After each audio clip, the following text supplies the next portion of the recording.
first season of the UK Love is Blind. Now, I think this is going to be the true test of if US or UK reality TV is better. Which one do you think is better? Because I'm always stuck. I always think that the UK Love Island is better, but I think Married at First Sight America is better. Let's start this off though by saying I think anybody that goes on Love is Blind is going on for clout. They are truly delusional, or maybe they actually are at their wit's end and just can't find somebody in the real world. Really, a lot of people that go on Love is Blind that do end up finding someone always have the mentality that if we're in here at the same time, it means we were supposed to meet here. It is a crazy concept. Personally, like, I don't actually think Love is Blind works, but it is the most successful, I think, reality show I've ever watched. There's like 9 successful marriages from 6 seasons, which is a really good success rate. And I think 1 season had no success. From 5 seasons to have 9 marriages, I think that's pretty decent. There is always a lot of contestants as well that we miss out on, because there's like 15 girls,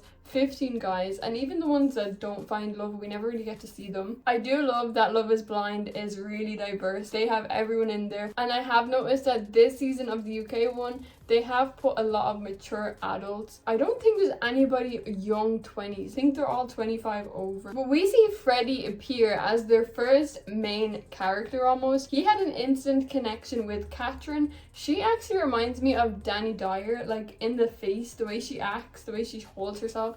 Except for the Mean Girls, because Danny Dyer is not a mean girl and Catherine gives me mean vibes. She gives me the vibe of, you know, the way we always have that one victim like Shayna. She literally reminds me of that. She's that girl for Britain. I don't really like her. First impressions, I don't like her. She keeps cornering Demi. Also, the tears feel very forced. I don't know. Catherine did have a connection with Freddie and Ollie. Ollie actually looks like the celeb lookalike that he's claiming, so he kind of does look like Craig David. Ollie was between Catherine and Demi, but in my opinion, Ollie clicked with Demi almost instantly on like a relationship level, whereas with Catherine it was more just flirty. I did find that Catherine was pretty nasty to Demi. Like, they kept saying that they were friends, but she kept cornering her, and as soon as Demi did the birthday thing for Ollie, Catherine was like, yeah, it seems like they have a connection, so I'm gonna cut it off so I don't look like I got dumped, and I'm gonna go to Freddie. Ollie was already gonna cut it off with Catherine, and now she's rolling with, oh, I left him and he went with Demi. I think she only went with Freddie because Ollie wasn't going in her direction. We did see Freddie and Catherine match, and then Ollie and Demi matched, so hopefully it can be successful for them. Sabrina and Steven clicked almost instantly. We didn't see either of them talk to anybody else, but I do think that they actually really suit each other. I think they have similar morals, similar beliefs, and similar backgrounds, even though one's from Belfast and one is from England. I think it was really cute. They were both wearing their past grandparents' rings. He was wearing his grandfather's ring and she was wearing her grandmom's ring, and I did think that was actually cute. But Steven did propose to Sabrina, and at first,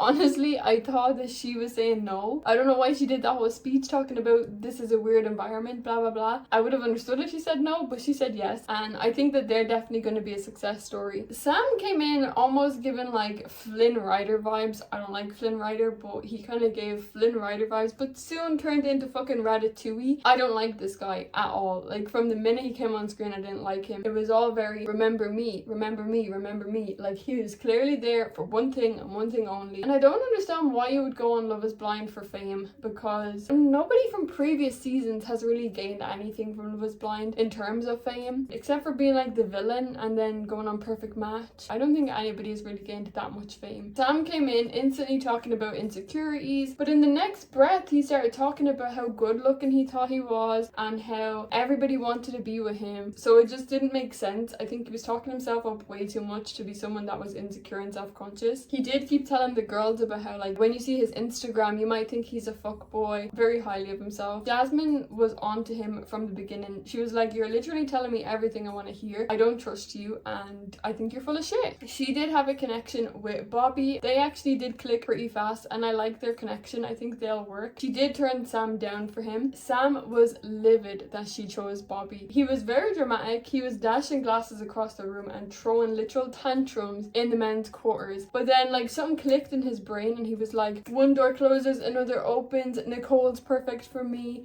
Second best. Now she's first. She was made for me. We're gonna spend our lives together. It was just so fucking weird. The guy was lying on the floor crying about Jasmine, and then the next second he literally jumped up and was like, it's cool, On to the next. I'm gonna go and propose to Nicole. Nicole had a connection with both Sam and Benaya. I honestly didn't realize that until episode 2 that Nicole was even entertaining Sam, because I thought her connection with Benaya was pretty legit. I thought they were gonna go smooth sailing. I honestly thought they would be successful. Nicole has been previously married, so she kept talking about how she's being cautious and has to be wary because she doesn't want to get hurt again. But then she went with this guy and it was honestly strange. Her connection with Benaya was evident and Sam was just feeding her bullshit. Jasmine and Benaya both sat her down and told her this guy is literally here for clout. They literally couldn't have told her any clearer that this guy's a piece of shit and he's here just to be on TV. She went into the room and asked him, "Are you here for fame?" As if the guy is going to turn around and say to you,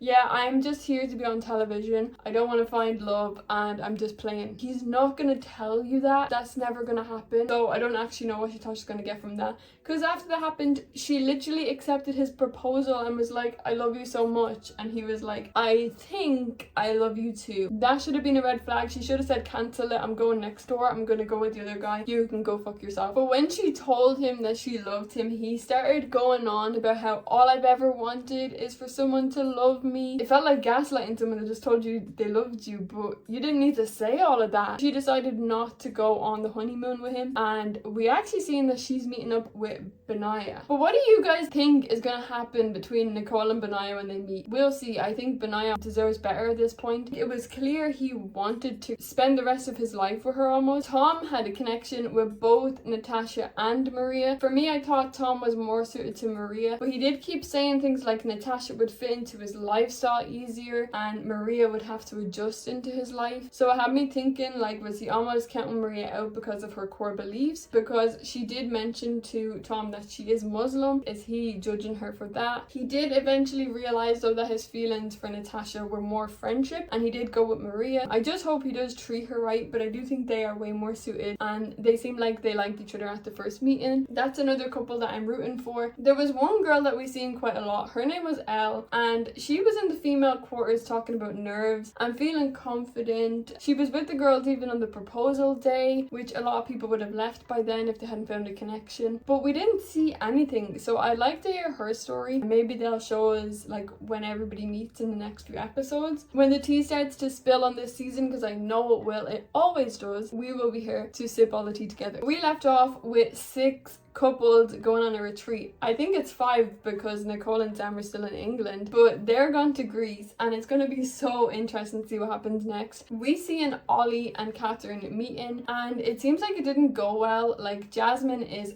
pressing Ollie. She should. We need a girl in every season to stand up for the girls. We did see Ollie saying like he wants to go home. He doesn't want to be here. So that's kind of interesting. In the clips you can kind of see who makes it to a wedding day. It seems like they all kind of make it to the weddings, which in the American one we've seen a lot of the weddings aren't even happening anymore. It will be interesting to see who is successful. Right now I have no idea. I think Sabrina and Steven will get married.